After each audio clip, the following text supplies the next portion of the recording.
ravie d'être ici, dans cette belle université, ravie d'être invitée par le LADI et effectivement de lancer peut-être des projets de collaboration futurs. Alors, aujourd'hui, je vais sortir un peu de ma zone de confort première, qui est, comme l'a dit Anne, le droit international pénal, pour vous présenter une thématique. Alors, j'aurais pu commencer à remarquer mes propos en vous disant que la procureure de la Cour pénale internationale, l'ancienne procureure Fatou Bensouda, avec le chef de la division de la coopération, Fakizo Mouchochoko, avait fait l'objet de sanctions unilatérales extraterritoriales américaines. Du coup, ça m'aurait donné évidemment un biais pour commencer mon intervention sur les sanctions et le droit international pénal. Mais voilà, j'ai voulu vraiment faire l'effort de sortir de mon champ de spécialité et vous proposer quelque chose qui, j'espère, va vous intéresser à tous, puisque j'ai bien compris qu'il y a ici des Master 1, des Master 2, avec à chaque fois quand même une dimension internationale dans votre parcours académique, mais une dimension plus ou moins variable, et surtout branche du droit public ou branche du droit privé, si j'ai bien suivi. Donc, je remercie aussi, bien sûr, ceux qui ont eu la gentillesse de s'inscrire et qui nous suivent par Zoom.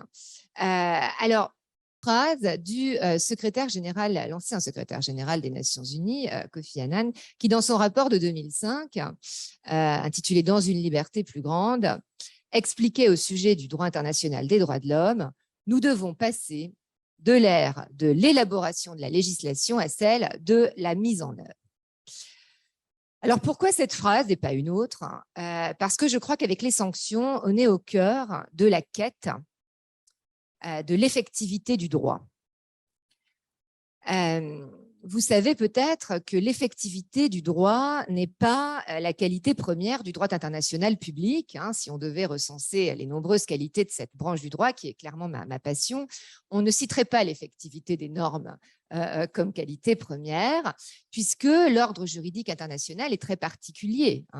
Ça n'a rien de comparable avec le droit interne de l'État. Il n'y a pas de mécanisme d'exécution forcée, il n'y a pas de pouvoir unique dans la société internationale. Vous savez tous que nous sommes dans une société qui est complètement atomisée entre États souverains. Et donc, rendre les normes plus efficaces, effectives, c'est-à-dire mieux appliquées, et si possible, effectivement plus efficaces, c'est-à-dire que ces normes atteignent les buts pour lesquelles elles ont été élaborées et adoptées, c'est une quête en droit international. C'est une quête, et c'est dans cette quête que s'inscrit donc l'institution des sanctions. Je vous en parlerai donc dans le premier temps de mon intervention de cette quête des sanctions mises au service d'une meilleure effectivité des droits de l'homme. Très vite, cela dit, la communauté internationale s'est aperçue que les effets des sanctions n'étaient pas univoques. Ils n'étaient pas sans ambivalence et que la logique qui présidait finalement à leur élaboration et à leur adoption pouvait miner l'ordre juridique international et le droit international public dans son ensemble. Et c'est la raison pour laquelle j'aimerais en fait que vous gardiez en tête pendant toute mon intervention cette question de l'effectivité à tout prix. Faut-il rechercher l'effectivité du droit à n'importe quel prix? C'est une question un peu évidemment provocatrice, mais il me semble que justement, quand on est étudiant et donc jeune, on n'a pas peur de déconstruire les paradigmes. Et c'est pour ça que je vous la pose à vous, qui évidemment n'êtes pas encore complètement modelés et peut-être emprisonnés par vos connaissances juridiques. Alors pourquoi je pose cette question? Parce que en fait, quand j'étais à votre place, et que je commençais ma thèse, donc c'était il y a longtemps, j'avais assisté à un colloque à Genève sur l'internationalisation du droit pénal.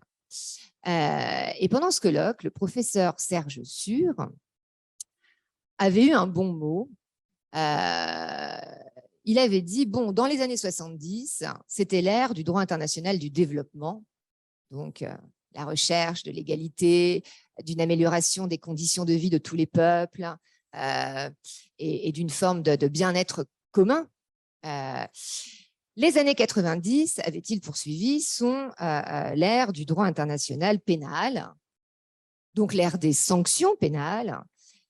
Et il avait conclu que, évidemment, ces années 90 ne faisaient qu'entériner l'échec des années 70, puisque s'il n'y avait pas eu de crimes de droit international, s'il n'y avait pas eu de génocide, de crimes contre l'humanité, de crimes de guerre, on n'aurait pas eu besoin d'inventer et d'appliquer le droit international pénal.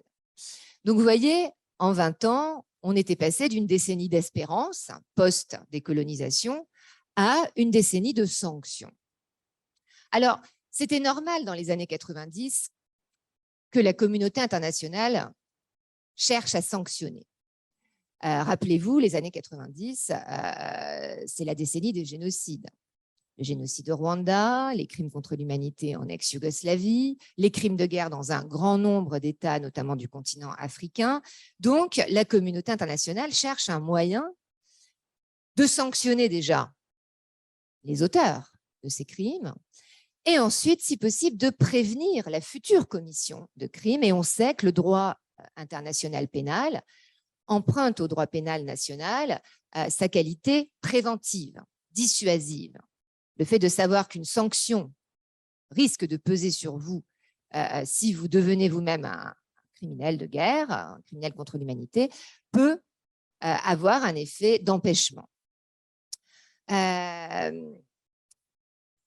c'était pour les années 90. Je me demande, deuxième question finalement, peut-être un petit peu provocatrice, je me demande si aujourd'hui, il ne faut pas questionner le désir de sanction qui anime à la fois les États, mais aussi les individus en tant que personnes privées. Qu'est-ce qu'on recherche finalement tous dans l'appel à la sanction? Est-ce qu'on recherche plus de justice au sens institutionnel du terme? Est-ce qu'on recherche plus de justice au sens de l'équité? Est-ce qu'on recherche la construction d'un monde meilleur par la sanction?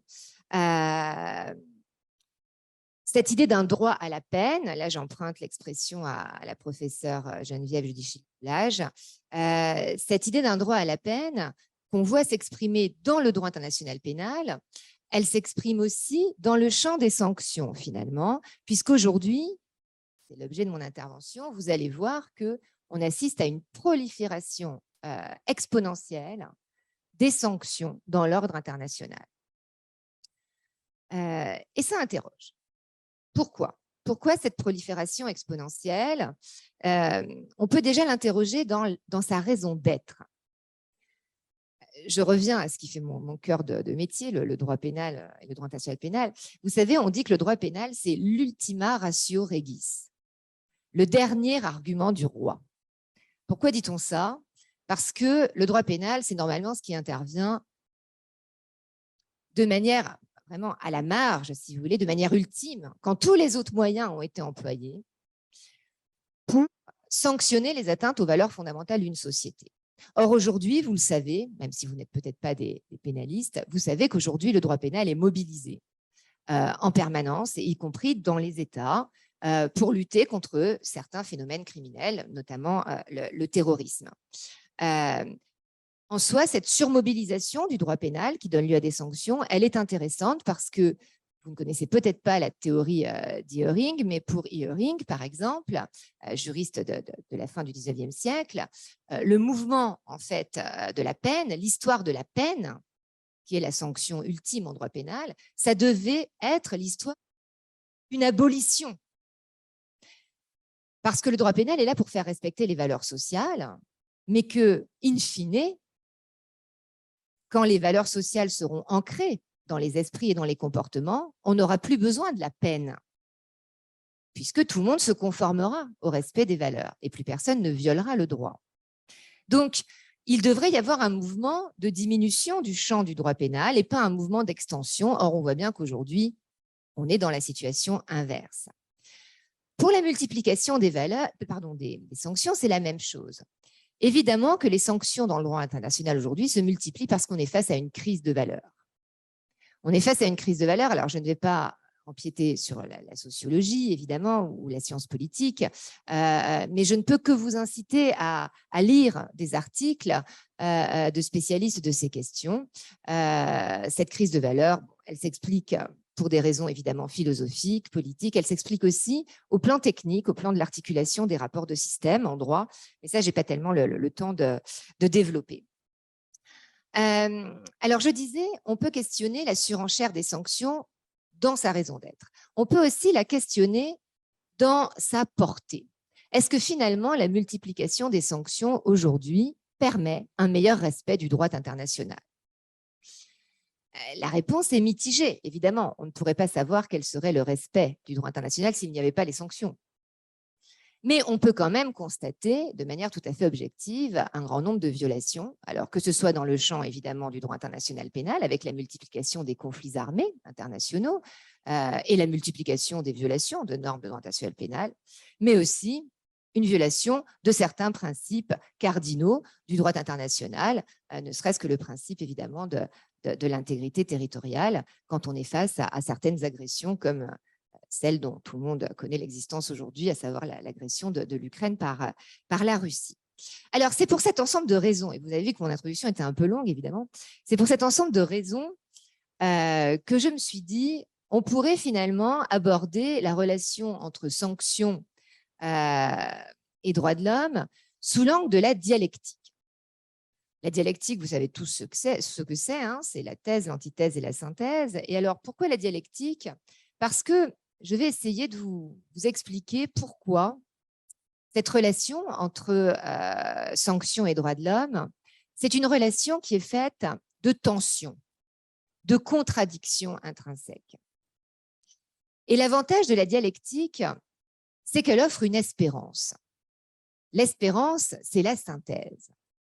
Quand on en est au troisième temps du raisonnement dans la dialectique, on peut essayer d'offrir des pistes positives d'évolution à ce qu'on a constaté dans les deux premiers temps du raisonnement. Et alors, je ne peux que souligner l'extrême pertinence du choix qu'a fait Anne pour illustrer l'affiche de cette manifestation scientifique avec ce tableau de Mondrian. Parce que Mondrian, vous le savez peut-être, c'était un peintre qui cherchait à déconstruire, à détruire les codes picturaux des siècles qui l'ont précédé pour proposer une nouvelle vision de l'art, notamment de l'art pictural. Et en fait, c'est ce que j'aimerais qu'on fasse ensemble aujourd'hui, c'est qu'une fois qu'on aura bien compris les tenants et les aboutissants de la dialectique, qu'on essaye de réfléchir ensemble à des voies d'espérance et donc à une évolution plus positive du droit international public que celle qui se profile aujourd'hui à l'horizon. Alors, je vais commencer par un premier temps cette communication, un premier temps en fait qui va essayer de vous expliquer comment, au départ, les sanctions ont été imaginées pour encourager une meilleure application des droits de l'homme. Donc, en gros, l'effectivité des droits de l'homme encouragée par les sanctions. Alors, je commence par ce premier temps sur, finalement, comment les sanctions ont été imaginées pour encourager une meilleure effectivité des droits de l'homme, une meilleure application des droits de l'homme, qu'ils soient conventionnels ou plus largement coutumiers. Au départ, les sanctions, qu'elles soient unilatérales ou multilatérales, étaient globales, en tout cas. C'est mon premier volet de ce premier point. Alors, quand je parlerai dans cette intervention de sanctions unilatérales, je parlerai de sanctions adoptées par un État, essentiellement, sans coordination avec d'autres États. Alors que les sanctions multilatérales sont les sanctions qui sont adoptées dans le cadre d'organisations internationales, alors voire régionales, mais là évidemment on peut en discuter, ça peut faire débat, puisque finalement on peut se demander si les sanctions régionales ne sont pas une forme d'unilatéralisme par rapport à l'ordre international global, mais bon. Et donc, quand je parlerai de sanctions multilatérales, je viserai essentiellement les sanctions adoptées par les Nations Unies. Donc au départ, il y a l'article 41 de la Charte. des Nations Unies. Cet article 41, il prévoit que le Conseil de sécurité, en cas de menace contre la paix, de rupture de la paix ou de guerre d'agression, peut décider de l'adoption de mesures non militaires de rétablissement de la paix. C'est le chapitre 7 de la charte. Mais vous savez qu'il y a eu la guerre froide. Et donc, vous savez qu'il y a eu blocage du Conseil de sécurité. Par conséquent, pour réagir aux violations du droit international, restait ce qu'on appelle toujours la doctrine de l'autoprotection, la self-help, c'est-à-dire le droit pour chaque État souverain de réagir à ce qu'il perçoit être comme une mesure inamicale à son encontre, voire une mesure illicite carrément, et adopter lui-même en retour une mesure inamicale, la mesure de rétorsion, ou une mesure qui serait illicite si elle ne répondait pas elle-même à une mesure illicite, la contre-mesure. Vous suivez? C'est bon. Dans le cadre donc de cette autoprotection, il y a évidemment un État qui s'est avéré particulièrement actif et qui a développé très tôt une pratique des sanctions unilatérales, pratique qui va inspirer les autres États, soit par l'adhésion, soit par le rejet. Vous savez qu'on inspire toujours quelqu'un, soit en étant suivi, soit en étant au contraire haï. Toujours les deux phénomènes. Évidemment, cet État, ce sont les États-Unis. L'État qui était la première puissance mondiale à l'époque. Et donc, les États-Unis vont développer très tôt tout un arsenal de sanctions unilatérales extraterritoriales, notamment à l'encontre de l'Iran et à l'encontre de Cuba, avec des lois célèbres. D'ailleurs, je crois que j'ai oublié de vous les indiquer dans la courte bibliographie. Ce sont les lois Helms-Burton et d'Amato-Kennedy. Et je crois bien que j'ai indiqué un article de doctrine sur ces lois, donc vous pourrez les retrouver très, très facilement. Alors, ces sanctions imaginées par les États-Unis à l'époque, elles sont globales. On les appelle les Comprehensive Sanctions. Elles sont globales et ce sont des instruments particulièrement musclés de lawfare. Alors, désolé, il va y avoir beaucoup de termes anglo-saxons, mais c'est normal. Ça fait écho à l'origine de la pratique. Le lawfare, c'est ce qu'en bon français, on appelle l'influence par le droit. C'est-à-dire que le droit n'est jamais neutre, le droit n'exprime pas la vérité absolue, une vérité ontologique. Vous voyez, ce n'est pas comme la naissance et la mort. Le droit, c'est quelque chose qui est variable selon les perceptions de chacun. Et en l'occurrence, quand on adopte du droit et qu'on met en œuvre du droit, on se positionne. Évidemment qu'on se positionne au plan politique, au plan philosophique. Donc, le lawfare. Les États-Unis pratiquent donc depuis les années 80 un lawfare particulièrement incisif, on va dire. Ils cherchent à exporter leurs valeurs culturelles, sociales, mais aussi leurs intérêts politiques, économiques, par le biais de leur droit national et puis aussi, bien sûr, par le biais des négociations internationales qui donnent lieu à l'adoption des normes internationales.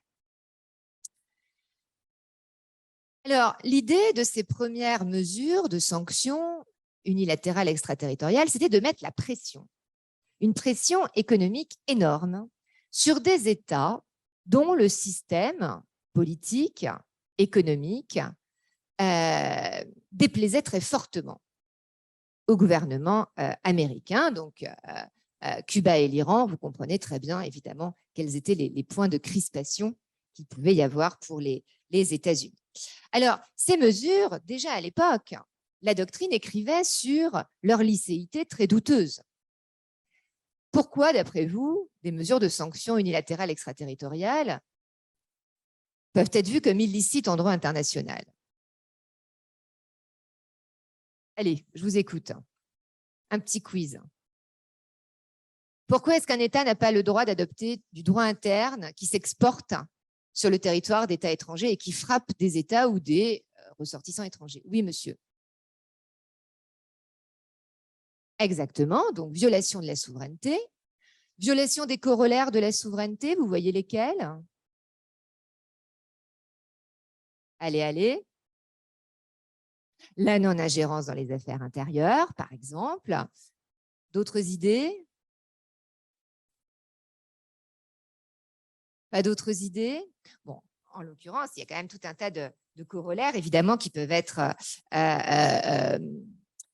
impactés, à commencer déjà par, évidemment, la dimension territoriale de la souveraineté et l'impossibilité, normalement, pour un État souverain de recevoir des ordres d'un autre État souverain au nom de l'égalité souveraine des États, qui se décline d'un point de vue technique sur l'impossibilité d'appliquer du droit étranger sur le territoire d'un État tiers si ce dernier n'a pas consenti. Ça, c'est pour le plan technique juridique, mais on pouvait aussi questionner la légitimité de cette pratique. Au nom de quelle légitimité un État, fût-il la première puissance mondiale à l'époque, pouvait-il imposer son leadership non seulement au plan politique et économique, ce qu'il faisait déjà, hein, en l'occurrence, mais aussi au plan juridique? Il y a une vraie question ici. Finalement, à cette époque déjà, on sent poindre le renouveau de ce qu'on peut appeler la guerre économique. Guerre dans laquelle on est en plein maintenant plongé, bien sûr. La guerre économique. Alors, pourquoi je vous dis ça? Parce que si ça vous intéresse, il faut lire les débats qui ont eu lieu à l'occasion des travaux préparatoires de la Charte des Nations Unies, puisqu'à l'époque, quand on décide d'interdire le recours à la force dans les relations internationales, on s'interroge sur la notion de force. Est-ce que la force, c'est juste la force armée, la force militaire, ou est-ce que ça ne peut pas être aussi la force économique? Et quelle est finalement la liberté de consentement d'un État, par exemple, pays en développement, qui a cruellement besoin d'échanges commerciaux, de devises étrangères? Quelle est la réalité de son consentement si on ne prend pas en compte finalement les distinctions de force économique entre États? Bon, à l'époque, la question est assez rapidement résolue. Les États décident que la force sera uniquement la force militaire, la force armée, et donc la question de la force économique est laissée de côté, même si je vous renvoie à la résolution de l'Assemblée générale 3281 du 12 décembre 1974, qui constitue la charte des droits et devoirs économiques des États et qui prévoit, qui rappelle qu'aucun État ne peut recourir ou encourager des mesures économiques ou politiques pour contraindre un autre État à lui subordonner l'exercice de ses droits souverains. C'est une résolution très importante de l'Assemblée générale et je suis en train de vous citer l'article 32, mais je vous pose donc cette question. Est-ce que finalement, on ne peut pas plagier la formule célèbre de Clausewitz? Vous vous rappelez Clausewitz qui disait la guerre, c'est la continuation de la politique par d'autres moyens. Eh bien, finalement, est-ce que les sanctions économiques, comme la guerre, ça n'est pas la continuation de la politique par d'autres moyens? Il me semble que la réponse est assez simple à trouver. Alors, cette illicéité des mesures unilatérales extraterritoriales, elle est condamnée sans ambiguïté par l'Assemblée générale des Nations unies. Je vous cite juste trois résolutions pour les plus récentes. La résolution 70/1 du 25 septembre 2015, la résolution 74/158 du 18 décembre 2019 et la résolution 76/161 du 16 décembre 2021. Et ces contestations qu'on voit poindre dans l'organe plénier donc, des Nations unies, ces contestations, bien sûr, elles font aussi l'objet de contestations individuelles des États. La Chine, la Russie notamment s'insurgent contre les sanctions extraterritoriales unilatérales des États-Unis. L'Union européenne elle-même adoptera ce qu'on appelle le règlement de blocage européen, donc du 22 novembre 1996, pour protéger ses ressortissants, notamment personnes morales, de l'effet des sanctions américaines, mais j'y reviendrai quand je vous parlerai des sanctions secondaire. J'espère que vous suivez, c'est un petit peu technique. Et on va s'enfoncer davantage dans la technique parce que ce qu'il faut que vous compreniez, là, vous devez vous dire, mais comment ça se fait qu'aujourd'hui, on nous fait une conférence de 2 heures sur les sanctions, puisque finalement, la chose est entendue, c'est illicite, point. Eh oui, mais non. Les choses sont un petit peu plus complexes que ça, et pas seulement pour une question de rapport de force, aussi pour une question justement de recherche de l'effectivité du droit. À l'époque déjà, les États-Unis ont un puissant facteur de légitimation de ces sanctions extraterritoriales.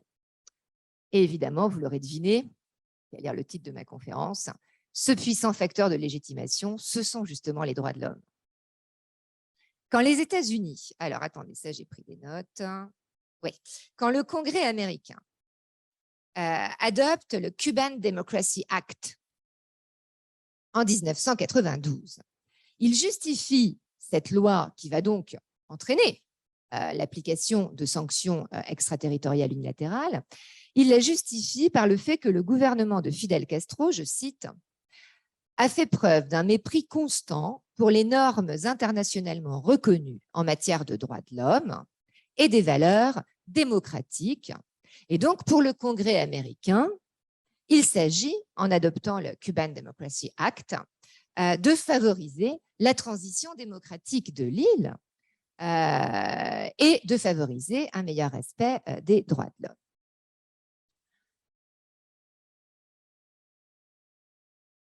L'argument est tellement porteur qu'en 1989, chute du mur, donc le Conseil de sécurité retrouve les mains libres pour agir, et notamment pour agir dans le cadre du maintien de la paix, du chapitre 7, eh bien, le Conseil va lui-même développer, sur la base de l'article 41, toute une série de sanctions. Mais alors là, pour le coup, celles-ci ne sont pas unilatérales extraterritoriales. Elles sont tout à fait licites puisqu'elles sont fondées sur la charte et elles sont multilatérales. Donc, elles sont supposées, en tout cas, être consenties par l'ensemble des États membres des Nations Unies, c'est-à-dire, grosso modo, toute la communauté internationale. Ces sanctions, ça va être, par exemple, des embargos sur certaines matières premières, des embargos sur les armes, des embargos sur le pétrole, des embargos sur le commerce de biens, de technologies. L'idée de ces sanctions utilisées par le Conseil de sécurité, c'est d'affaiblir le gouvernement qui viole le droit international, de l'affaiblir et de l'obliger à rentrer dans le rang finalement, de l'obliger à respecter à nouveau le droit international. Il ne s'agit pas, d'une manière générale, en droit international, même les contre-mesures, il ne s'agit pas de, comment dire, de sanctionner avec l'idée d'une peine, vous voyez, ou d'une revanche. Il s'agit de sanctionner pour retrouver plus rapidement la licéité internationale. Alors, le problème de ces sanctions qui sont développées par le Conseil de sécurité, c'est qu'elles ont des effets pervers. Elles en ont beaucoup. Elles en ont beaucoup, notamment sur les conditions de vie des populations, puisque finalement, ces populations se retrouvent un peu, sans mauvais jeu de mots de ma part, soumises à une double peine. La peine d'être déjà dirigée par tyrans, dictateurs, gouvernements non démocratiques, etc. Plus la peine, eh bien, tout simplement de subir une paupérisation croissante avec des conditions de vie plus difficiles, l'impossibilité d'accéder à certains biens, y compris alimentaires, donc des biens de première nécessité, l'impossibilité d'accéder aux soins médicaux. Donc, bon, ces sanctions ont de tels effets pervers. D'ailleurs, ça c'est une parenthèse, mais elles ont aussi une portée tellement radicale qu'il y a certains États tiers qui ne sont même pas capables de les appliquer complètement. Parce qu'appliquer les sanctions à l'égard d'un État ciblé voudrait dire pour ces États tiers une chute en fait de leur commerce extérieur, donc une chute bien évidemment du niveau économique global de l'État, notamment en matière commerciale extérieure. Et puis de toute façon, le Conseil de sécurité s'aperçoit bien que les sanctions frappent de plein fouet les populations, Mais les dirigeants, finalement, parviennent toujours à s'en sortir plus ou moins via des techniques qu'on connaît bien, notamment de comptes bancaires à l'étranger. Donc, finalement, ces sanctions ont un caractère un peu injuste, puisqu'elles ne frappent pas les véritables responsables des violations du droit international. C'est la raison pour laquelle, deuxième temps, on va inventer, c'est-à-dire la communauté internationale, et puis chaque État, vont inventer des sanctions ciblées. Les fameuses Smart Sanctions, les sanctions intelligentes, ou les Targeted Sanctions, les sanctions ciblées, avec cette double idée, d'une part, que la sanction vise très précisément les responsables des violations et ceux qui ont le pouvoir de mettre en conformité la pratique de l'État avec le droit international. Et puis, deuxième idée, le fait que ces sanctions doivent être plus proportionnées à l'objectif poursuivi et donc avoir moins d'effets néfastes. Donc, on va viser avec ces sanctions les chefs d'État et d'une manière générale les membres du gouvernement ou les membres de l'armée. On va viser des acteurs économiques ou des secteurs économiques, type l'armement. On va parfois aussi viser des organisations ou des individus, par exemple les organisations terroristes ou des individus responsables de crimes de droit international, comme des génocidaires ou des personnes accusées d'avoir commis des crimes contre l'humanité. Ces sanctions ciblées, elles sont développées dans le cadre des Nations Unies. Alors, il y a toute une technique, je n'ai pas trop le temps de rentrer dans les détails, je ne sais même pas depuis combien de temps je parle, bon, ça va. Il y a toute une technique, mais en l'occurrence, que ce soit les États-Unis ou les Nations Unies, on élabore ce qu'on appelle des blacklists, des listes noires, qui énumèrent les personnes privées, physiques ou morales d'ailleurs, hein, qui sont visées par les sanctions. Le Conseil de sécurité perfectionne encore davantage la recherche d'effectivité du droit puisqu'il crée des comités des sanctions. Alors, ces comités foisonnent en matière de lutte contre les organisations terroristes, hein, Al-Qaïda, Daesh, mais il y a aussi des comités des sanctions en cas de prolifération illicite, par exemple, du nucléaire. Donc, si vous voulez, à chaque blacklist, va pouvoir se rattacher une institution ad hoc qui va être chargée de surveiller la bonne application des sanctions et éventuellement de réviser la blacklist si il faut, par exemple, sortir certains individus ou certaines entreprises de la liste noire ou au contraire ajouter certains individus ou certaines entreprises ciblées dans cette liste. Alors, le mécanisme qui est mis en place aux États-Unis est identique à celui qui est mis en place aux Nations Unies.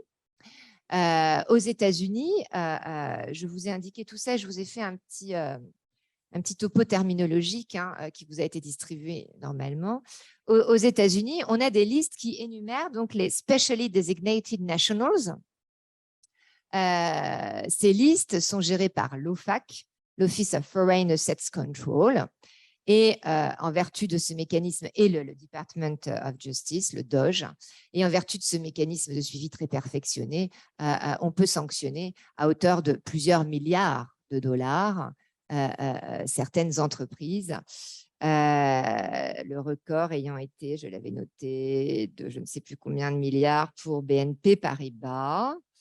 Je vous retrouverai ça, je pense que j'ai dû le noter plus loin. Alors, vite, les États-Unis vont essayer de généraliser la politique des sanctions pour faire respecter les droits de l'homme. Le premier acte qui est sans doute important, donc je ne parle plus de l'antiterrorisme. Là, il y avait, je ne vous l'ai pas cité, il y a le Anti-Terrorism and Effective Death Penalty Act. Cette loi-là vise en fait à sanctionner les personnes présumées responsables d'actes terroristes.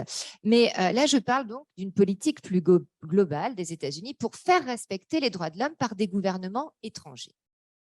La première loi, je pense, qui est importante pour vous à connaître, c'est le Magnitsky Rule of Law Accountability Act. Vous avez la référence dans la bibliographie que je vous ai distribuée.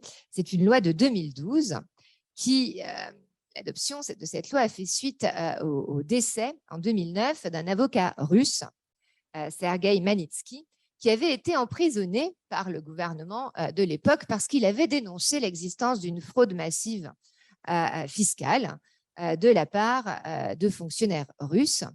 Il était mort en prison suite visiblement à des mauvais traitements. Et donc, la loi de 2012 américaine visait à sanctionner n'importe qui aurait été impliqué dans la mort de Sergueï Magnitsky. 4 ans plus tard, les États-Unis passent un cran au-dessus, puisque là, vous voyez qu'on est encore dans une loi qui vise des personnes responsables d'un événement identifié, le décès en prison d'un avocat russe. 4 ans plus tard, on passe un cran dans la globalité avec le Global Magnitsky Human Rights Accountability Act de 2016.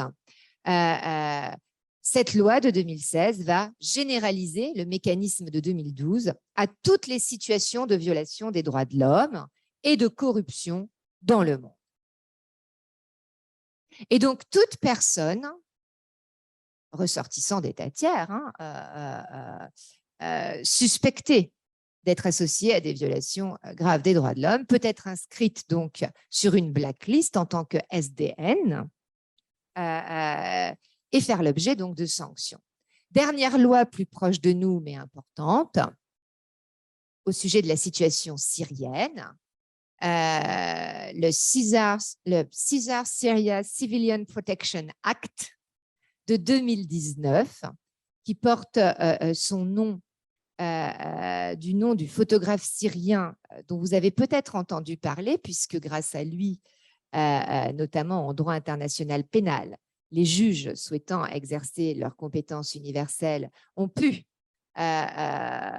nourrir leurs enquêtes et leurs poursuites, puisque ce photographe syrien, courageusement, a partagé avec le monde entier des milliers de photographies permettant d'attester de pratiques de torture mises en œuvre dans les prisons du gouvernement syrien.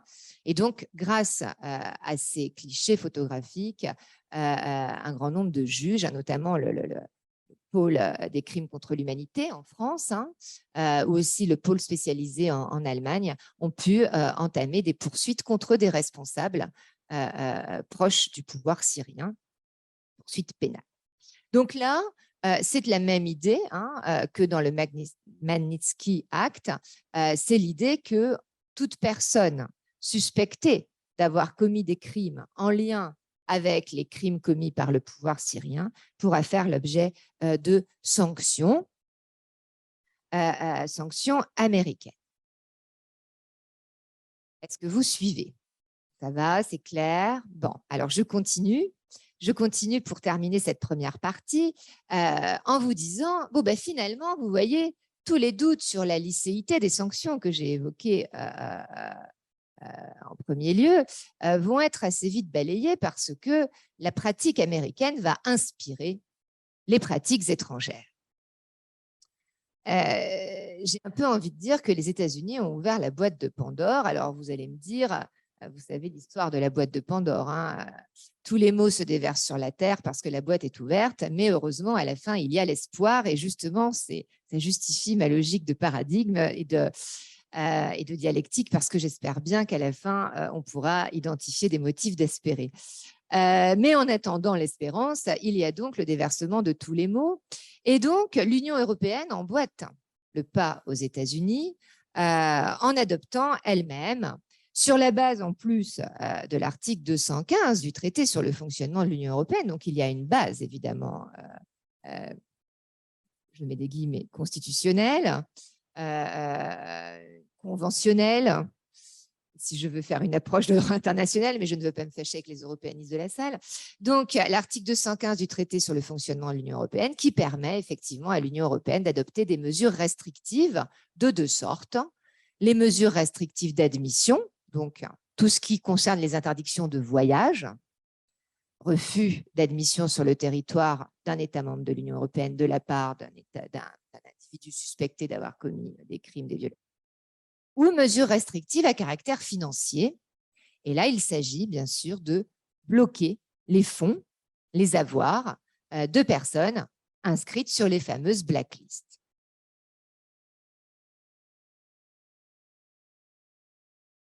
Cette action de l'Union européenne va donner lieu donc à un grand nombre de mesures restrictives. Et d'ailleurs, Anne parlait de ma thèse. S'il y en a parmi vous qui veulent faire des thèses, quand ils seront grands, je vous le dis, la thèse vous suivra toute votre vie. Parce que même plus de 20 ans après, on est encore capable de vous parler de vos thèses. Donc, en gros, réussissez vos thèses, si ça peut être le message. Effectivement, déjà dans ma thèse, donc il y a très longtemps, j'avais toute une partie petite pour démontrer que l'Union européenne jouait une vraie plus-value dans la lutte contre l'impunité des crimes contre l'humanité et génocide grâce à ces mesures restrictives, justement, parce qu'elle arrivait à sanctionner très précisément les auteurs présumés responsables de crimes de guerre, crimes contre l'humanité, et aussi parce que elle pouvait, et ça c'est le deuxième avantage de l'Union, leur faire miroiter une forme de promesse à l'adhésion. C'est ce qui s'est passé notamment avec un certain nombre d'États de l'ex-Yougoslavie, donc une forme de conditionnalité politique finalement. Mais bon, je m'éloigne. Alors, suite à ces mesures restrictives, l'Union européenne, évidemment, va s'inspirer de ce qu'ont fait les États-Unis. Juste après l'adoption du Global Magnitsky Act, donc de 2016, par les États-Unis, sous l'impulsion des Pays-Bas, l'Union européenne va adopter la décision PESC 2020/1999, ainsi que le règlement 2020/1998, qui instaure un régime mondial de sanctions européennes en matière de droits de l'homme. Alors, ce régime, je n'ai pas le temps d'entrer dans les détails, mais alors, pour le coup, les instruments de l'Union européenne, les actes législatifs de l'Union sont très faciles à trouver, bien sûr, sur le site Europa. Je vous laisse aller les lire. Mais vous verrez, si vous les lisez, que ce régime défini par les actes européens ne suit pas complètement le régime américain. Il s'en distingue sur certains points et notamment, il n'inclut pas en son sein les actes de corruption qui sont poursuivis par le Global Magnitsky Act de 2016. Alors, aujourd'hui, vous l'avez peut-être vu, il y a eu adoption d'un paquet de mesures pour renforcer les sanctions à l'encontre de la Russie.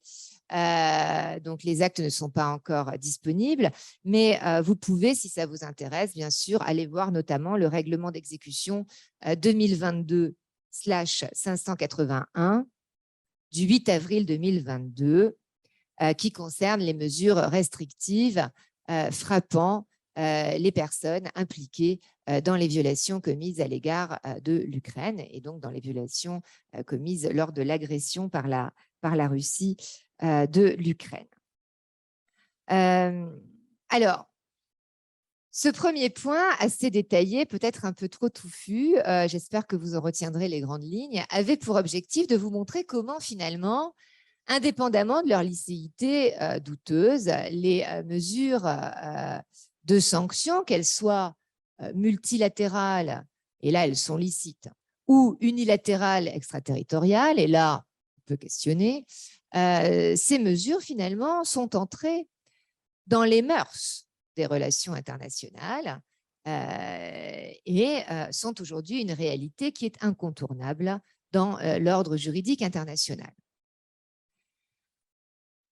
Alors, mon deuxième point, c'est de vous montrer comment, finalement, ces sanctions qui ont été justifiées, légitimées par la quête de l'effectivité des droits de l'homme, elles vont pouvoir menacer, en réalité, le respect de ces droits.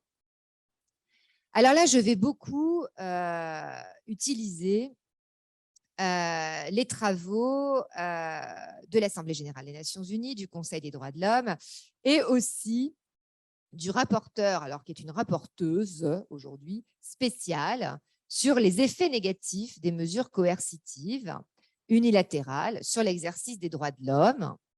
puisque le Conseil des droits de l'homme des Nations Unies, par sa résolution 27/21, a donc institué cette fonction de rapporteur spécial sur les effets négatifs des mesures coercitives unilatérales. Alors, vous pourriez me dire, petite remarque liminaire, vous pourriez me dire, oui, mais alors du coup, on ne va pas parler des sanctions multilatérales et de leurs effets. Eh bien, non. Enfin, oui et non.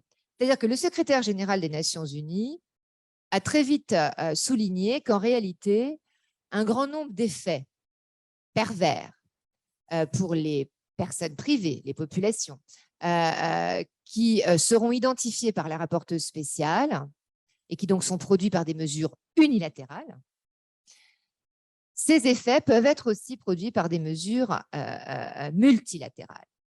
Et donc là, vous voyez, on sort du prisme de la licéité, puisque le multilatéral, c'est licite, l'unilatéral, c'est illicite. On sort même du prisme de la légitimité. On se base uniquement du point de vue des victimes, donc de ceux qui souffrent de l'application des sanctions, que ce soit les populations dans leur ensemble ou les individus ou les personnes morales aussi de droit privé, les entreprises. Pour vous évoquer ces effets néfastes des sanctions, je vous parlerai de 2 points. J'essaie de ramasser mon propos un peu. Le premier point, c'est de vous expliquer pourquoi, comment les sanctions pourtant ciblées, rappelez-vous la progression du raisonnement au premier point, hein, on est passé des sanctions globales aux sanctions ciblées, justement pour éviter les effets néfastes des sanctions sur les individus et les populations.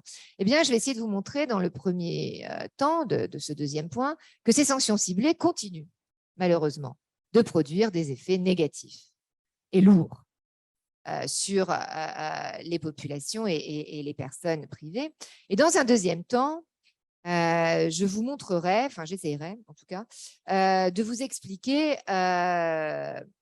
comment aujourd'hui les atteintes aux droits de l'homme sont aggravées par une surenchère des sanctions et des législations nationales. On parlera donc des sanctions secondaires et des sanctions civiles et pénales entérinées dans les droits nationaux des États qui mettent en œuvre les sanctions. Alors, je commence tout de suite par le premier temps de ce deuxième point, la rémanence, finalement, la persistance, si vous voulez, des atteintes aux droits de l'homme par les sanctions unilatérales et multilatérales, alors même qu'elles sont ciblées. Alors, les rapports successifs que vous trouverez en ligne, je vous ai mis toutes les références des rapports essentiels dans la bibliographie, mais vous allez sur le site unbisnet.un, là, qui est le site de moteur de recherche de tous les documents officiels des Nations Unies. Vous trouverez ça très, très facilement. Les rapports donc, de la rapporteuse spéciale, Madame Alena Douan, mettent en exergue l'ensemble des effets négatifs produits par les sanctions unilatérales. Alors, rappelez-vous que les droits de l'homme sont universels, indivisibles, interdépendants. Mais moi, pour clarifier mon propos, pour être plus pédagogue, je vais peut-être les aborder droit par droit, pour vous donner des exemples en fait, d'atteinte à chacun de ces droits. Mais normalement, quand on étudie une situation globale d'atteinte aux droits de l'homme, on regarde les droits de l'homme dans leur ensemble. Interdépendance des droits et indivisibilité des droits oblige. Alors, tout ce que je vais vous dire, il faudra que vous, il faudra que vous le pensiez en 2 dimensions. Je m'explique. Les sanctions visent des cibles directes.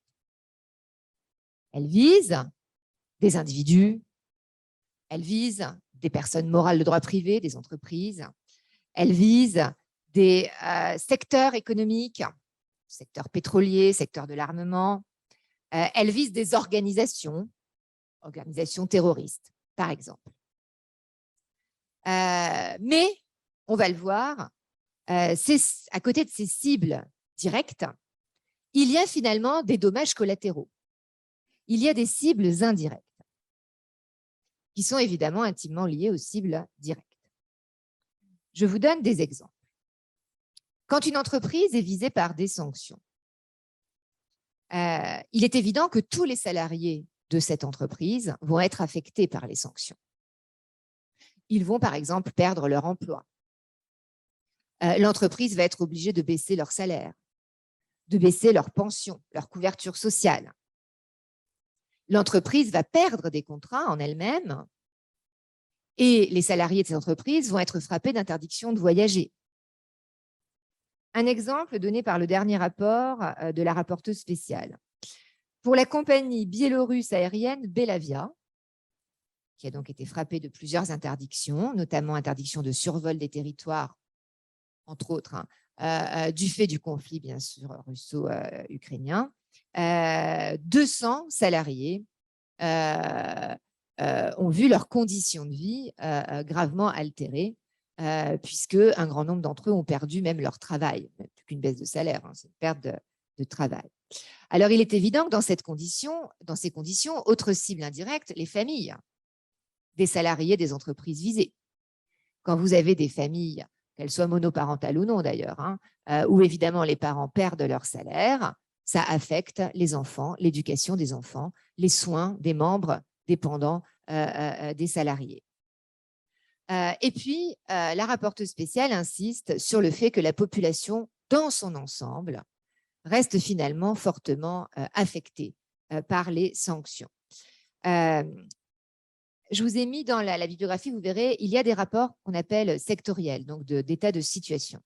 La rapporteuse spéciale est allée l'an dernier au Venezuela, par exemple, et dans son rapport sur le Venezuela qui a été empêché par les sanctions de vendre son pétrole à des États tiers, notamment pétrole qui était donc une grosse source de revenus pour lui, la rapporteuse spéciale fait état d'une paupérisation croissante de la population, donc un fort appauvrissement de la population, une destruction par vétusté des infrastructures, puisque l'État n'a plus les moyens d'entretenir ces infrastructures, donc notamment, évidemment, une atteinte aux écoles, aux hôpitaux, des coupures fréquentes d'électricité du fait de la vétusté du réseau électrique, évidemment, une impossibilité des connexions Internet. Donc, vous voyez des choses qui affectent évidemment les conditions de vie de tout un chacun. Y compris donc dans le cadre du droit à la santé, du droit à l'éducation, etc. C'est la même chose, bien sûr, en Syrie, où un grand nombre d'écoles et d'hôpitaux aujourd'hui sont en ruine, indépendamment évidemment des ruines résultant des bombardements du conflit, parce que tout simplement, l'État n'a plus les moyens de les entretenir.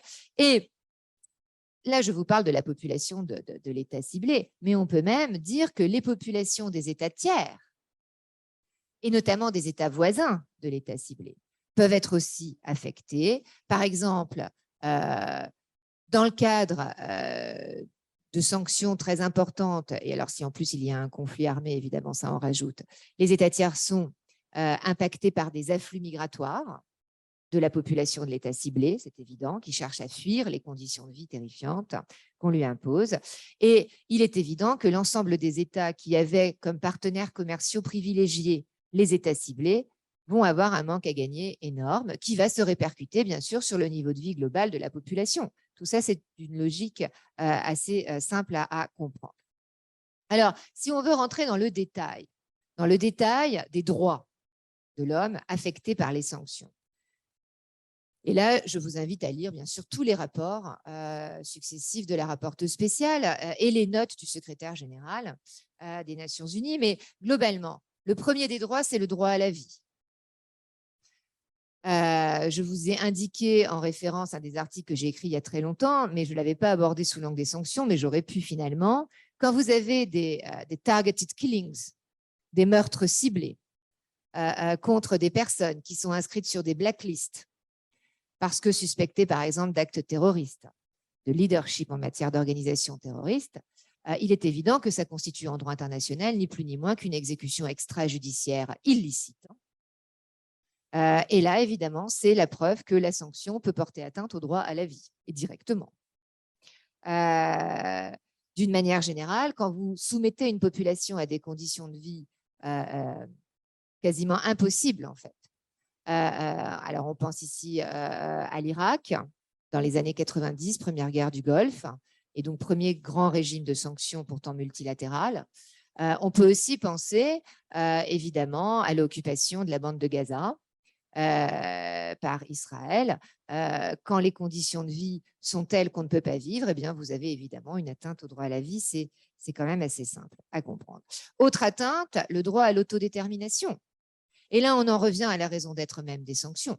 Vous savez qu'en droit international, il y a le principe d'autonomie constitutionnelle. Chaque peuple doit pouvoir se déterminer librement et donc déterminer la forme de son gouvernement.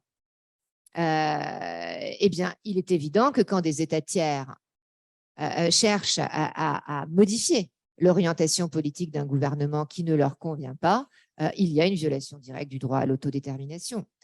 Autre droit violé, le droit au développement. J'en parlais dans l'introduction, les années 70 sont loin, même si j'ai appris il y a 2 jours qu'il y avait encore des doctorants qui faisaient des thèses en droit du développement, et c'est très bien. Il ne faut pas évidemment abandonner cette perspective heureuse pour l'humanité, mais il est évident que les sanctions entraînent, comme je vous le disais, une paupérisation accrue des populations, donc une pauvreté accélérée. Les sanctions découragent les investisseurs étrangers qui ont peur d'être sanctionnés et qui donc ne viennent plus. Or, il y a des États qui sont sous perfusion d'investissements étrangers. S'il n'y a plus d'investissements étrangers, il n'y a plus de richesse. Qu'est-ce que je pourrais vous citer comme exemple ici? Oui, vous pouvez regarder le rapport de la rapporteure spéciale sur le Zimbabwe, par exemple, qui vous montrera comment le droit au développement est affecté. Le droit à la santé. Pour toutes les raisons que vous comprenez sans que je vous les explique, pour lesquelles les sanctions portent atteinte au droit à la santé, il y a des raisons plus techniques et qu'il faut bien que vous mesuriez. Normalement, dans les régimes de sanctions, il y a toujours des dérogations prévues pour les motifs humanitaires. C'est-à-dire qu'on autorise, que ce soit les Nations unies ou les États qui adoptent des sanctions unilatérales. Il y a toujours dans les lois ou dans les résolutions des exemptions aux sanctions pour motif humanitaire. C'est-à-dire que normalement, les États qui appliquent les sanctions, les personnes morales, les entreprises qui appliquent les sanctions, les ONG qui appliquent les sanctions, doivent pouvoir ne pas les appliquer dès lors que leur action avec l'État ciblé ou l'organisation ciblée est motivée par des considérations humanitaires et notamment, donc évidemment, des considérations d'accès à la santé, d'accès aux soins de première nécessité. Je vous donne un exemple. La résolution 2615 de 2021 du Conseil de sécurité. Résolution 2615-2021 du Conseil de sécurité qui était relative aux sanctions prises contre les talibans en Afghanistan. Cette résolution prévoyait effectivement un certain nombre d'exemptions pour motifs humanitaires. Problème, c'est que ces exemptions ne produisent pas toujours leurs effets. Les entreprises, les banques et plus généralement les acteurs du secteur financier, par peur de mal interpréter les actes de sanction et par peur de subir eux-mêmes la sanction, eh bien, préfèrent couper toute relation d'assistance avec les cibles, que ce soit des États, des groupes, des populations. C'est ce qu'on appelle, et je vais en parler quand ça, je ne sais pas, attendez, je cherche. Ah oui, je vais en parler dans le deuxième point de ce deuxième temps. C'est ce qu'on appelle le phénomène d'over-compliance, donc de surconformité finalement. En gros, c'est ce qu'on pourrait appeler l'excès de zèle. On applique la règle et on applique plus que la règle par peur de se voir soi-même sanctionné. Du coup, aujourd'hui, les sanctions entravent évidemment, entravent la production de produits chimiques, par exemple, nécessaires à la fabrication des médicaments. Les sanctions entravent l'accès à l'aide humanitaire, c'est-à-dire que l'acheminement même de l'aide humanitaire ne peut plus se faire via les interdictions de voyage, etc. À cette pénurie de médicaments et à cette interdiction de voyage, vous ajoutez la dégradation des établissements de santé que j'évoquais tout à l'heure, et vous comprenez donc bien dans quel état peuvent être certaines populations vis-à-vis de leur droit à la santé. Et je pourrais continuer comme ça l'énumération, mais voilà, il faut que vous compreniez tout simplement que tous les droits de l'homme, en fait, sont touchés par les sanctions, que ce soit directement ou même par effet de ricochet. Par exemple, le droit à l'éducation. Si vos écoles sont détruites et que l'aide humanitaire ne peut plus être acheminée pour reconstruire l'école, eh bien, le droit à l'éducation est fortement impacté parce qu'il n'y a plus d'école. Donc, il n'y a plus d'endroit où réunir, évidemment, les étudiants. Juste, la conclusion du rapport de cette année de la rapporteuse spéciale qui montre la progression par capillarité des effets de sanctions. Voilà ce qu'elle dit. Et elle l'écrit noir sur blanc. Compte tenu de l'ampleur des effets négatifs des sanctions ciblées, et vous voyez qu'elle ne précise pas unilatérales et multilatérales, même si normalement sa mission, c'est d'étudier seulement les sanctions unilatérales, compte tenu de l'ampleur des effets négatifs des sanctions ciblées, c'est une illusion. Alors que les sanctions économiques contre un État violent les droits de sa population sans distinction, les sanctions ciblées les violent progressivement, car les individus ou les entités visées deviennent le point de départ de la propagation des effets humanitaires par les cercles des employés, membres de la famille, collaborateurs, etc., etc. Donc, en fait, les sanctions, qu'elles soient ciblées ou globales, donc targeted ou comprehensive, elles portent atteinte aux droits de l'homme. Et cette atteinte, elle est aggravée, et c'est le deuxième temps de mon deuxième temps de raisonnement, cette atteinte, elle est aggravée par ce qu'on appelle les sanctions secondaires et, d'une manière encore plus détaillée, les sanctions civiles et pénales que les États adoptent dans leur droit interne. Alors, vous vous rappelez, en introduction, je vous demandais, est-ce que finalement, l'effectivité à tout prix du droit, est-ce que ça vaut la peine? Est-ce qu'il ne faut pas remettre en cause le paradigme même de l'effectivité quand on voit où il conduit? Eh bien, je vous la repose ici, cette question, parce que les sanctions secondaires, elles sont adoptées pour venir renforcer l'effet des sanctions primaires. Au cas où les sanctions primaires ne seraient pas suffisamment respectées, vous avez la deuxième couche du millefeuille, les sanctions secondaires. C'est-à-dire qu'il s'agit par ces sanctions secondaires de sanctionner ceux, alors État, entreprises, personnes privées, groupes, ceux qui n'ont pas respecté les sanctions primaires. Et là, je vais un peu répondre à votre question, cher monsieur, sur la base de compétences des États-Unis, puisqu'en fait, tout est question du coup de compétences, bien sûr. Pourquoi, par exemple, les États-Unis peuvent-ils s'estimer en droit d'adopter des sanctions secondaires qui sont alors là complètement extraterritoriales, c'est-à-dire qu'il n'y a pas de compétences personnelles, il n'y a pas de lien de nationalité avec les personnes visées par les sanctions secondaires, même si ça peut, il peut y avoir des Américains visés, mais il y a beaucoup de personnes tierces. Ces sanctions peuvent viser des entreprises américaines, mais aussi les filiales étrangères d'entreprises américaines ou des entreprises contrôlées plus ou moins par des personnes morales américaines. Plus généralement, toute personne dont le comportement peut avoir un effet sur la politique américaine. Et, cerise sur le gâteau, dès lors que la transaction économique est opérée en dollars, et je vous laisse imaginer évidemment le nombre de transactions commerciales en dollars, alors ça suffit pour rattacher la transaction au titre de compétence américain.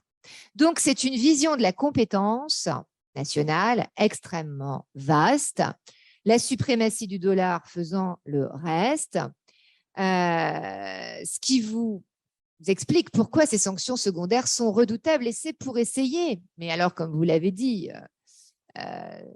essayer en vain, de bloquer un minimum ces sanctions secondaires que l'Union européenne avait adopté son premier règlement de blocage en essayant de protéger finalement les entreprises européennes, c'est-à-dire les entreprises de nationalité des États membres. Bon. Alors, ces sanctions secondaires, qui renforcent donc l'effectivité des sanctions primaires, voient leur effet renforcé elles-mêmes par ce que je vous disais, c'est-à-dire le phénomène d'over-compliance, le phénomène de surconformité, c'est-à-dire finalement une application excessive des sanctions par leurs destinataires. Alors, il y a beaucoup aujourd'hui d'experts, juristes, d'avocats spécialisés en droit des sanctions et ils ont beaucoup de travail parce qu'évidemment, toutes les entreprises, voire même évidemment les États tiers, s'interrogent à chaque fois qu'ils agissent. Est-ce que je ne suis pas en train de violer un paquet de sanctions? Les sanctions sont tellement aujourd'hui nombreuses. Elle suppose de maîtriser la législation d'un grand nombre d'États, puisque là, je vous parle des États-Unis parce que c'est le fer de lance, mais je pourrais vous parler de la Chine qui a emboîté le pas aux États-Unis, alors que pourtant, ça faisait 20 ans au moins qu'à la tribune des Nations Unies, elle dénonçait la pratique des sanctions du fait de son illicéité. Mais vous voyez, in fine, la Chine emboîte le pas aux États-Unis, alors avec l'argument de la légitime défense économique, du coup. Israël, l'Union européenne, je vous en parlais, l'Inde commence à y penser, la Russie évidemment. Donc, vous voyez tous ces corpus de sanctions, il faut pouvoir les maîtriser et finalement, une entreprise multinationale aujourd'hui a intérêt à être extrêmement bien conseillée. Et du coup, en gros, c'est dans le doute, on s'abstient. C'est ça l'over-compliance. Dans le doute, évitons d'entretenir n'importe quelle relation juridique ou économique avec un État ciblé ou avec un groupe ciblé. Donc, par exemple, aujourd'hui avec la Russie, avec l'Iran, etc. Alors, par exemple, vous allez avoir des entreprises multinationales qui coupent toute relation d'affaires avec les entités ciblées ou avec des entités de la nationalité d'État ciblé. C'est un manque à gagner pour elles, mais quand on voit effectivement, comme le disait monsieur, les sommes auxquelles sont condamnées, donc je n'ai toujours pas trouvé mon truc de PNB Paribas d'ailleurs, mais je suis sûre que je l'ai noté quelque part, les sommes auxquelles sont condamnées les entreprises accusées d'avoir violé les sanctions, eh bien finalement, il vaut mieux un manque à gagner commercial qu'une condamnation pour sanction. Autre exemple de l'over-compliance, de la surconformité, vous avez un désengagement massif des banques et des acteurs du secteur financier. Engagement massif qui du coup porte atteinte à la circulation des biens, évidemment, et des services. Ce désengagement massif se surajoute aux fermetures intempestives de comptes personnels de personnes visées par les sanctions. Ça peut aussi aller dans un des derniers rapports de la rapporteuse générale, ça va vous intéresser comme exemple, évidemment, jusqu'où on va. Vous avez des établissements bancaires qui, aujourd'hui, ont par exemple refusé d'accorder des crédits au logement à des étudiants parce qu'ils étaient de nationalité russe. Par exemple. Donc, ça peut frapper tout un chacun. Un étudiant en première année de droit russe, vous voyez, pourrait finalement être une victime collatérale de la politique des sanctions. On peut encore citer l'excès de zèle de certaines sociétés de transport terrestres, maritimes, aériennes, qui, alors même que leurs activités ne seraient pas interdites par les sanctions, préféraient s'abstenir elles-mêmes de desservir certains lieux, certains aéroports. On peut aussi citer l'excès de zèle de certaines compagnies d'assurance. Donc, bref. Et pendant la pandémie, quand même, vous le savez, a désorganisé tellement l'humanité dans son ensemble. Pendant la pandémie, cet excès de zèle a été cruel finalement pour les populations victimes. Par exemple, au nom des sanctions, Cuba n'a pas pu accéder au matériel et aux médicaments pour lutter contre la pandémie. Certaines entreprises médicales européennes ont refusé de commercer avec l'Iran, ce qui a causé évidemment les mêmes problématiques. Les ONG, pourtant très, très enclines, toujours évidemment, à être proactives dans le secteur de l'aide humanitaire, n'ont pas pu fournir toute l'aide qu'elles auraient aimé, simplement parce que leurs donateurs n'ont plus fait de dons financiers, de contributions financières, de peur de tomber sous le coup des régimes de sanctions. Et on peut même aller jusqu'à Zoom. Zoom, entreprise américaine, vous avez certains hôpitaux d'États ciblés qui n'ont pas pu faire d'activités de télémédecine qui auraient été pourtant tellement utiles à l'époque de la pandémie, hein, dans le cadre d'un échange global de savoir médical, parce que, évidemment, impossibilité d'accéder en ligne, que ce soit par Zoom d'ailleurs ou par d'autres techniques de visio, impossible de se connecter. Sans parler donc, ce que je disais, les problèmes d'état du réseau qui ne permettent pas de toute façon l'accès à Internet. Donc, de toute façon, ça règle là la question. Et alors, donc vous voyez, hein, dans l'ouverture de la boîte de Pandore, on est déjà un certain nombre de mots, MAUX. Et alors, pour en rajouter une dernière couche, la question des sanctions civiles ou pénales. Dans l'application des sanctions dans les droits nationaux, on constate un déficit démocratique et un déficit de licéité, j'ai envie de dire. Un certain nombre de personnes sont privées purement et simplement de leur droit à une procédure régulière. Et d'ailleurs,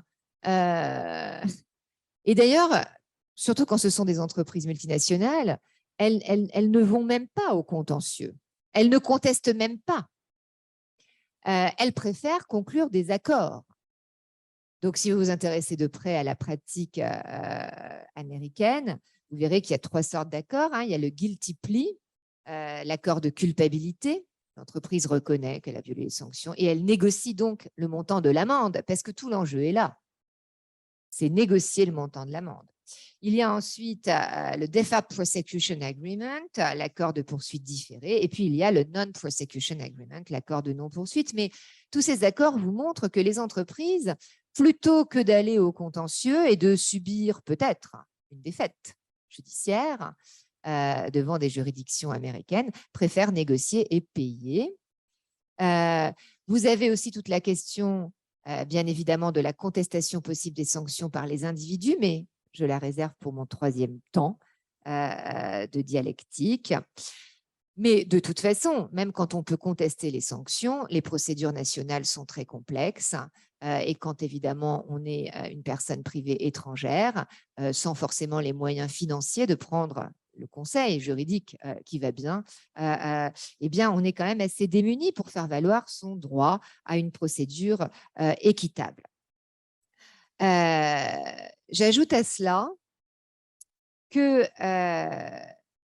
les personnes qui sont suspectées d'avoir violé les sanctions primaires et qui font donc déjà l'objet de sanctions secondaires vont pouvoir aussi faire l'objet de mesures civiles ou pénales qui peuvent aller jusqu'à l'illicéité la plus totale. Alors, je vous en parle parce que c'est le point d'orgue, évidemment, hein, avec la question des prises d'otages. Alors, si ça vous intéresse, j'ai écrit, mais vous trouverez des tas d'informations ailleurs, dans le dernier livre de ma collègue Charlotte Beausillon, en anglais, je vous l'ai indiqué, une contribution sur l'affaire Meng Wanzhou, vous savez, la fille du créateur et dirigeant de Huawei, qui est quand même une des plus grosses entreprises chinoises, le fleuron technologique de la Chine. Meng Wanzhou a fait l'objet, alors, prise d'otage, est-ce que c'est fort? Je ne sais pas. En tout cas, il y a eu une utilisation des procédures d'entraide en matière pénale et des procédures d'extradition à son encontre, parce que Meng Wanzhou était accusée en tant que dirigeante financière de Huawei, qui est quand même un groupe international. Hein, donc, elle était accusée d'avoir cautionné, couvert, les transactions d'une des filiales de Huawei avec l'Iran, qui lui-même est un État frappé de sanctions, comme vous le savez. Et elle était accusée, elle plus personnellement, donc ça c'était avec sa casquette directrice financière, et puis elle plus personnellement, avec sa casquette donc d'individu personne privée, elle était accusée d'avoir menti à HSBC, la banque, dans le cadre des négociations pour obtenir des prêts. Et donc, elle était accusée d'avoir placé HSBC en position de violation des sanctions primaires contre l'Iran. Pourquoi je vous raconte tout ça? Parce que du coup, le Department of Justice américain a demandé au Canada d'arrêter Meng Wanzhou alors qu'elle transitait par un aéroport à Vancouver. qu'elle a été arrêtée et qu'elle a été donc retenue au Canada pendant plus de 2 ans, le temps que la procédure d'extradition se déroule. Et in fine, les États-Unis ont abandonné les poursuites en septembre 2021, moyennant une transaction et un accord dont on ne connaît pas le contenu. Ça, c'est pour de la prise d'otage raffinée, j'ai envie de dire. C'est ce que moi, j'appelle de l'instrumentalisation des procédures pénales. Mais il y a de la prise d'otage beaucoup plus claire. Et ça, c'est par exemple quand certains États, comme la Chine, l'Iran, arrêtent et emprisonnent, par exemple, des chercheurs ou des chefs d'entreprise, etc., au motif alors d'espionnage, ça peut être des motifs variés, alors qu'en réalité, ces personnes, du coup, arrêtées et détenues, deviennent une monnaie d'échange dans le cadre de négociations diplomatiques qui les dépassent largement. Alors, vous voyez, à l'issue de ce deuxième temps, on ne va pas vers le progrès. Comme ça, on ne va pas vers le progrès du respect des droits de l'homme en général et du respect des droits des individus plus particulièrement. Et en tout cas, voilà, qu'on le prenne comme un simple effet secondaire à la marge, j'ai envie de dire, du phénomène des sanctions, qu'on le prenne comme un dommage collatéral, on dirait ça en droit humanitaire, hein, ou qu'on le prenne comme un travers assez systémique finalement de la pratique, il y a quand même question. Et il faut évidemment s'interroger sur le fait que des mesures censées servir les droits de l'homme provoquent des situations qui contreviennent aux droits de l'homme. Et pour ce troisième temps, je ne suis pas non plus, comment dire, très versée dans la pratique de l'art divinatoire. Je ne peux juste que vous donner des pistes de réflexion. Mais finalement, la solution au phénomène des sanctions, ça n'est sans doute pas moi qui la trouverai. Ce sont les générations futures. En tout cas, je l'espère. Donc, ce troisième temps de l'analyse, je l'ai appelé à la croisée des chemins parce qu'en fait, on a, si je veux synthétiser, 2 grands choix. On a 2 grands choix et puis évidemment, entre ces 2 grands pôles, on a toute une gamme de solutions qui s'offrent à nous. 2 grands choix. Le premier choix, c'est on continue, comme le fait d'ailleurs la rapporteuse spéciale nommée par le Conseil des droits de l'homme, on continue à dire les sanctions unilatérales extraterritoriales sont illicites, les sanctions multilatérales sont licites, il faut en circonscrire les effets, et donc on interdit les sanctions unilatérales et on réglemente les sanctions multilatérales de manière à éviter les effets pervers. Ça, c'est la première piste. C'est une piste radicale. C'est une piste que je qualifierais d'orthodoxie juridique, finalement, au regard du multilatéralisme tel qu'on le conçoit aujourd'hui. Et puis, il y a une piste plus pragmatique.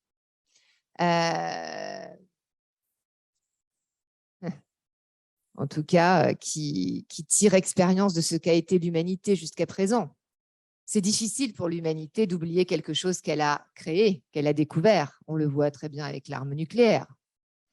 Donc, plutôt que de dire interdiction, suppression, éradication, ne faut-il pas prôner l'accompagnement et donc un encadrement suffisamment strict, finalement, des sanctions unilatérales et multilatérales pour que déjà elles se limitent aux situations les plus avérées de violation des droits de l'homme et ensuite qu'elles ne produisent pas ou peu d'effets pervers sur le respect de ces droits, sachant donc que dans les 2 cas, l'écueil qui nous guette à tous, c'est l'instrumentalisation. Je ne sais pas si, quand les États-Unis adoptent en 1992 une de leurs premières lois sur Cuba, le Congrès américain croit vraiment qu'il le fait pour prôner le respect des droits de l'homme. En revanche, je m'interroge aujourd'hui. Aujourd'hui,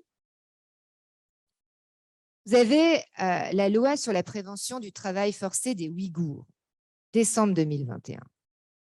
adopté par le Congrès des États-Unis. Pourquoi les Ouïghours et pas les Tibétains? Pourquoi aujourd'hui les États-Unis se mettent à s'interroger sur le respect des droits de l'homme en Chine alors qu'ils ne l'ont jamais fait jusqu'à présent? Est-ce que ça n'est pas lié au fait que la Chine est en train de revendiquer la place de première puissance mondiale? C'est ça la question de l'instrumentalisation des droits. Ça, c'est une façon de le voir. Après, il y a une deuxième façon. La deuxième façon, c'est de dire, de toute façon, il vaut mieux avancer en boitant que ne pas avancer du tout. Donc, en gros, il vaut mieux réprimer des violations, quelles qu'elles soient, même si cette répression est motivée par des impératifs politiques qui n'ont rien à voir avec les droits de l'homme, plutôt que de ne rien faire du tout. Ça, c'est l'argument que j'ai l'habitude d'utiliser quand j'ai des étudiants en droit international pénal qui me disent « Oui, mais madame, la sélectivité des poursuites, c'est scandaleux. Le procureur de la CPI poursuit tel ou tel criminel contre l'humanité. Et pourquoi on ne poursuivra jamais, alors par exemple, des chefs d'État américains, des chefs d'État israéliens, des chefs d'État chinois, etc. etc. Vous voyez. Et en général, j'ai l'habitude de répondre, en quoi ne poursuivre personne serait une solution pour l'amélioration de la lutte contre l'impunité. La réponse que je fais en droit international pénal, je ne suis pas sûre que je pourrais la faire complètement en droit de l'homme. Parce qu'il y a quand même ici un manque d'éthique, si vous voulez, de la part d'États qui découvriraient les violations des droits de l'homme et s'en serviraient pour sanctionner unilatéralement d'autres ressortissants d'États tiers. Et le manque d'éthique en politique, on le sait, ça n'est jamais très bon. Même si c'est récurrent, ça n'est jamais très bon. Ça ne produit jamais de très bonnes situations en droit. Alors, première piste, l'interdiction des sanctions unilatérales. À l'époque du conflit en ex-Yougoslavie, le secrétaire général des Nations Unies posait très franchement la question « Que faire ?» notamment à l'époque du Kosovo.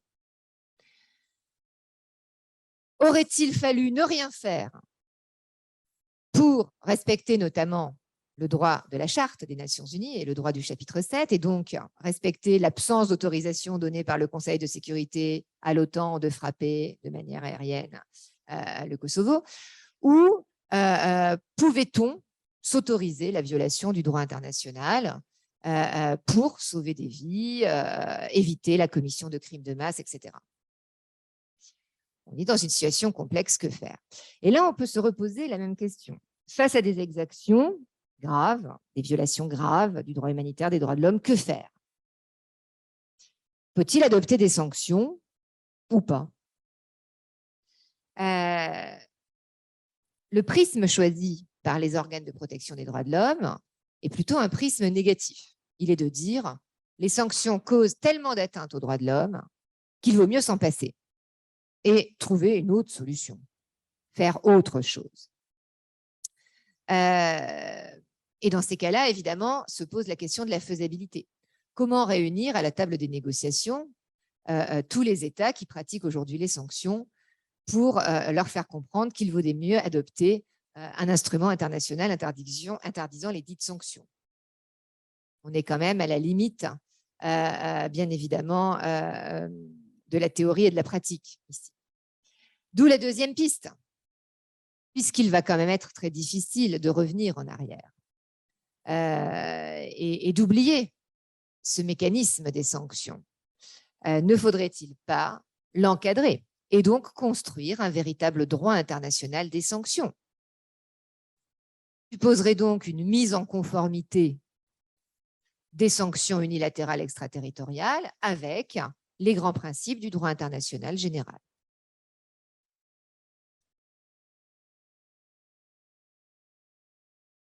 L'avantage, c'est que les États seraient sans doute plus enclins à s'asseoir à une table des négociations pour réglementer une pratique dont ils savent pertinemment que même s'ils en sont les fers de lance aujourd'hui, elle se retournera un jour contre eux et contre leurs entreprises et contre leurs personnes privées.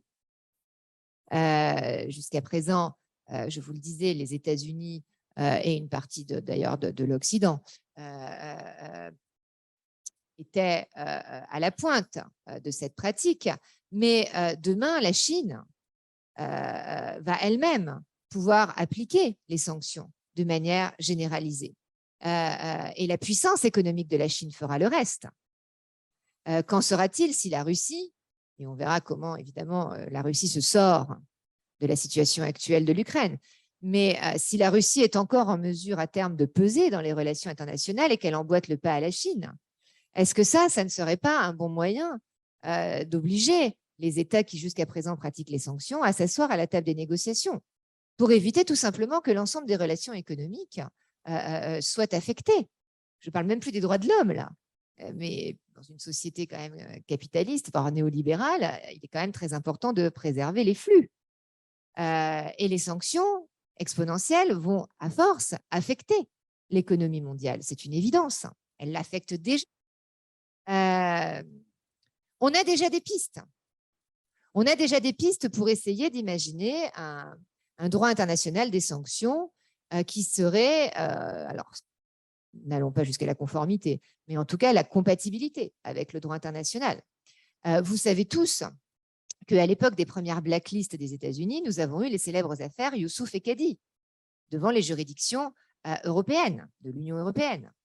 Affaires Youssouf et Kadi qui ont permis à l'Union d'abord et puis aux Nations unies ensuite de se rendre compte qu'il fallait prévoir un mécanisme de contestation pour les personnes inscrites sur les listes noires. Que ces personnes puissent bien évidemment contester leur inscription, démontrer leur bonne foi, leur innocence et qu'elles ne soient pas frappées par des sanctions qui en plus pour certaines ne les visaient pas vraiment puisqu'il y a même eu des cas d'homonymie, c'est-à-dire des personnes qui ont été frappées de sanctions uniquement parce qu'elles portaient le même nom que la personne qu'on voulait vraiment frapper de sanctions. Vous voyez, donc il y a déjà un début de réflexion sur des mécanismes de contrôle judiciaire ou parajudiciaire. On pourrait du coup prévoir un régime de sanctions dont les règles permettraient un strict encadrement aux violations les plus graves du droit international des droits de l'homme. Ne prévoir des sanctions internationales, même unilatérales, qu'en cas de violation massive, avérée du droit international humanitaire et des droits de l'homme. Un peu avec évidemment du coup qui pourrait identifier ces violations massives avérées, évidemment le multilatéralisme et notamment les Nations unies. Et là, je me situe un peu dans la logique de la responsabilité de protéger, vous vous souvenez, cette institution juridique qui permettait à chaque État d'agir, de réagir, mais qui quand même restait chapeautée, alors sauf si elle était instrumentalisée, évidemment, toujours pareil. Non, elle restait chapeautée par le multilatéralisme et notamment le Conseil de sécurité, qui allait identifier sur la base, évidemment, des enquêtes internationales, etc., l'existence de situations de violation massive. Ça pourrait être déjà une piste. On sait faire, j'ai envie de dire, en droit international. Les enquêtes internationales, le fait pour une organisation internationale d'adopter des décisions, des résolutions attestant de la véracité, de la matérialité des faits, ça, on sait faire. Donc, on pourrait très bien mobiliser ces mécanismes bien connus du droit international pour limiter les sanctions, même unilatérales, aux situations de violation massive des droits de l'homme.